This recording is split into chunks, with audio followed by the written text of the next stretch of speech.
Unajua unaweza kuwa na mpenzi unayempenda sana, lakini bado ukakosa hamu ya kufanya tendo la ndoa au wengine wanaita sex.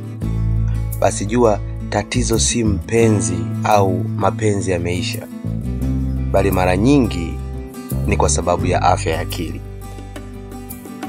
Watu wengi huishi na msongo wa mawazo, huzuni au hofu bila kuelewa madhara yake. Wanashangaa kwa nini hawana hamu wala msisimko na ukaribu, au kwa nini wanahisi umbali na wapenzi wao. Afya ya akili na maisha ya kimapenzi vina uhusiano wa moja kwa moja. Msongo huongeza homoni ya cortisol inayopunguza hamu ya kufanya tendo la ndoa. Wasiwasi huleta hofu ya kushindwa kitandani, lakini lazima ujue hata huzuni ya muda mrefu huondoa tamaa na ukaribu.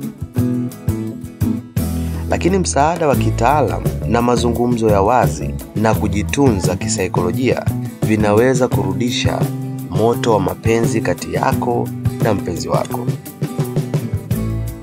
Swali la kujiuliza: je, umewahi kushuhudia afya ya akili ikiharibu ukaribu wako na mpenzi wako? Na ulifanya nini? Hebu tuandikie kwenye comment ili tuweze kujua.